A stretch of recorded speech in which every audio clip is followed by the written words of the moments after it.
കോഴിക്കോട്ടെ UDF mayor സ്ഥാനാർത്ഥി VM ബിനുവിന്റെ vote വെട്ടി എന്ന കോൺഗ്രസിന്റെ വാദം പൊളിക്കുന്ന രേഖകൾ ന്യൂസ് മലയാളത്തിന്. 2020 തദ്ദേശ തെരഞ്ഞെടുപ്പിൽ ബിനുവിന് വോട്ടുണ്ടായിരുന്നില്ല. 2023 പുറത്തിറങ്ങിയ പട്ടികയിലും VM ബിനുവിന്റെ പേര് ഇല്ല. ബിനുവിന് 2020 വോട്ടില്ല എന്ന് കോർപ്പറേഷൻ EROയുടെ പ്രാഥമിക കണ്ടെത്തലിലും വ്യക്തമായി. വോട്ട് ഒഴിവാക്കാൻ ആരും പരാതി നൽകിയിട്ടില്ല. അതേസമയം വോട്ട് ചെയ്തു, കഴിഞ്ഞ തവണ വോട്ട് ചെയ്തിരുന്നു എന്ന വാദത്തിൽ ഉറച്ചു നിൽക്കുകയാണ് VM ബിനു. വോട്ട് ചെയ്തതാണ്. എൻ്റെ കൗൺസിലർ എന്ന് കൗൺസിലർ മത്സരിച്ചിരുന്നത് രാജേഷിന് വേണ്ടിയിട്ട് ഞാൻ വോട്ട് ചെയ്തതാണ്. ഞാനും എൻ്റെ വൈഫും വോട്ട് ചെയ്തതാണ്. ആ സ്ഥലത്ത് 18-20 കൊല്ലം താമസിക്കുന്ന സ്ഥലത്ത് ഞാനില്ല, ചുറ്റുപാടുള്ളവർ പേരുണ്ടെന്ന് പറഞ്ഞാൽ എനിക്ക് മനസ്സിലാവുന്നില്ല. അതാണ് അപ്പം എൻ്റെ വീടും ഞാനെല്ലാം ഭൂമിയുടെ അടിയിലേക്ക് താണുപോയത്. വോട്ടില്ലാത്ത സ്ഥാനാർത്ഥിയെ വെച്ചാണ് കോർപ്പറേഷൻ പിടിക്കാൻ പോകുന്നത് എന്ന് CPIM കോൺഗ്രസിനെ പരിഹസിച്ചു. നിയമ പോരാട്ടത്തിനൊരുങ്ങിയിരിക്കുകയാണ് കോൺഗ്രസ്. ഹൈക്കോടതിയെ സമീപിക്കാനാണ് നീക്കം. പ്രസാദ് ഉടുമ്പശ്ശേരി വിവരങ്ങളുമായി ചേരുന്നു. പ്രസാദ്, ഇതിപ്പോൾ വലിയ പ്രശ്നമായിരിക്കുകയാണല്ലോ. അവരുടെ മേയർ സ്ഥാനാർത്ഥി തന്നെയാണ്. പ്രത്യേകിച്ചും അദ്ദേഹം കേരളത്തിൽ എല്ലാവർക്കും അറിയാവുന്ന സിനിമാ സംവിധായകനുമാണ്. കോഴിക്കോട് വലിയ ബന്ധങ്ങളുള്ള ആളാണ്. അദ്ദേഹം ഉറപ്പിച്ചു പറയുന്നു ഞാൻ വോട്ട് ചെയ്തിരുന്നു എന്ന്. പക്ഷേ വോട്ടർ പട്ടികയിൽ പേരില്ല എന്ന കാര്യം നമ്മൾക്കടക്കം വ്യക്തമായതുമാണ്. എന്താണ് സംഭവിച്ചിട്ടുണ്ടാവുക? എങ്ങനെ പരിഹരിച്ച് മുന്നോട്ട് പോകാമെന്നാണ് കോൺഗ്രസ് വിചാരിക്കുന്നത്?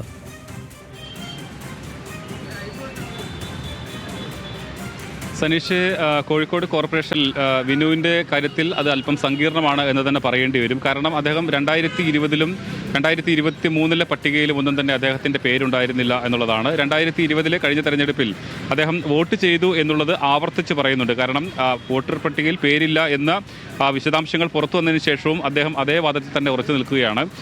അന്ന് ഇപ്പോൾ കൗൺസിലറായിട്ടുള്ള രാജേഷിൻ്റെ ഒപ്പമാണ് പോയി വോട്ട് ചെയ്യാൻ പോയതെന്നുള്ളതാണ് അദ്ദേഹം ഇന്നും ആവർത്തിച്ച് പറയുന്നത്. പക്ഷേ 2020 വോട്ടർ പട്ടികയിൽ ആ വാർഡിൽ, അതായത് അദ്ദേഹം താമസിക്കുന്ന വാർഡിൽ 8ാം വാർഡിൽ ഉണ്ടായിരുന്ന ആകെയുള്ളത് 864 പേരുടെ വോട്ടർമാരാണ്. ആ വോട്ടർമാരിൽ അദ്ദേഹം താമസിക്കുന്ന മേഖല ക്രമനമ്പറായിട്ടുള്ള 170 മുതൽ 175 വരെ വരുന്ന പരിസരമാണുള്ളത്. പക്ഷേ ആ പരിസരത്തൊന്നും തന്നെ അദ്ദേഹത്തിൻ്റെ പേരോ അദ്ദേഹത്തിൻ്റെ മറ്റു കുടുംബാംഗങ്ങളുടെ പേരോ ഒന്നും തന്നെ ഇല്ല. അതായത് ആ വർഷം അദ്ദേഹത്തിന് വോട്ടുണ്ടായിരുന്നില്ല എന്നുള്ളതാണ്.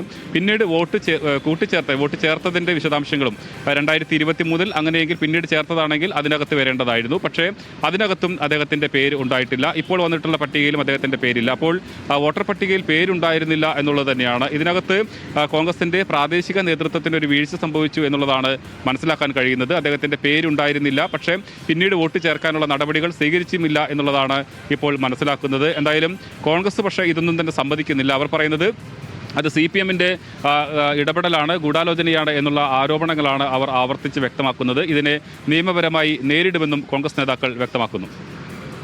ഇതിപ്പോൾ സ്വാഭാവികമായിട്ടും പ്രസാദ്, അവിടുത്തെ ഒരു കോൺഗ്രസിനകത്തും ഒരു പ്രശ്നമുണ്ടാകുമല്ലോ.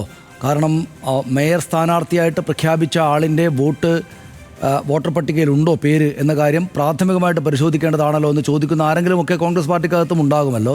ഇങ്ങനെയൊരു ആവശ്യമില്ലാത്തൊരു വിവാദത്തിലേക്കും പ്രശ്നത്തിലേക്കും പോയതിൽ തങ്ങളുടെ ഒരു കെടുകാര്യസ്ഥതയുമുണ്ട് എന്ന് കോൺഗ്രസ് പാർട്ടിയുടെ മറ്റ് നേതാക്കൾ കാണുന്നുണ്ടാകില്ലേ? അങ്ങനെയുണ്ടോ?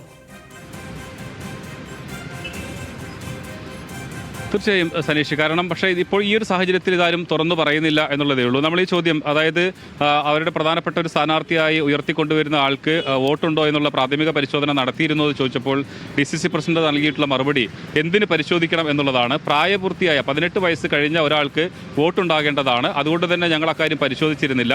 പിന്നീട് മനസ്സിലായപ്പോഴാണ് ആ വോട്ട് കാണുന്നില്ല, അതായത് അതൊരു ഗൂഢാലോചനയിലൂടെ കാണുന്നില്ല എന്നുള്ളതാണ്. അപ്പോൾ 2020 അദ്ദേഹത്തിന് വോട്ടുണ്ടായിരുന്നില്ല. കാരണം അന്ന് കോൺഗ്രസിൻ്റെ ചിന്തയിൽ ഇദ്ദേഹത്തെ മത്സരിപ്പിക്കാനോ അത്തരം കാര്യങ്ങളൊന്നും തന്നെ ഉണ്ടായിരുന്നില്ല. പക്ഷേ 2020 വോട്ടുണ്ടായിരുന്നില്ല എന്നുള്ളതാണ്. അപ്പോൾ ആ ലിസ്റ്റ് കോർപ്പറേഷൻ മുക്കി എന്നുള്ള ഒരു വാദം മാത്രമാണ് കോൺഗ്രസ് മുന്നോട്ട് പറയുന്നത്. DCC പ്രസിഡന്റ് പറയുന്നത് ഇപ്പോൾ ഈ വിഷയത്തിൽ അവരൊരു പരാതി നൽകിയിട്ടുണ്ട്. എന്തായാലും വരും ദിവസങ്ങളിൽ അത് പരിശോധിച്ച് നടപടി ഉണ്ടാകുമായിരിക്കും. പക്ഷേ ഇതിനകത്ത് 2020 അല്ലെങ്കിൽ പിന്നീട് വന്ന പട്ടികയിലൊന്നും തന്നെ അദ്ദേഹത്തിൻ്റെ പേരുണ്ടായിരുന്നില്ല. കോൺഗ്രസിലും കടുത്ത അതൃപ്തി തന്നെയാണ്. കാരണം വ്യക്തമായ ഒരു പരിശോധന ഇല്ലാതെയാണ് ഇതിനകത്ത്, പ്രാദേശിക ഘടകങ്ങളാണ് കാര്യം നോക്കി ജില്ലാ നേതൃത്വത്തെ അല്ലെങ്കിൽ ബന്ധപ്പെട്ടവരെ അറിയിക്കേണ്ടത്. പക്ഷേ അങ്ങനെയൊന്നും ഉണ്ടായിട്ടില്ല എന്നുള്ളതാണ് ഇപ്പോൾ മനസ്സിലാക്കുന്നത്.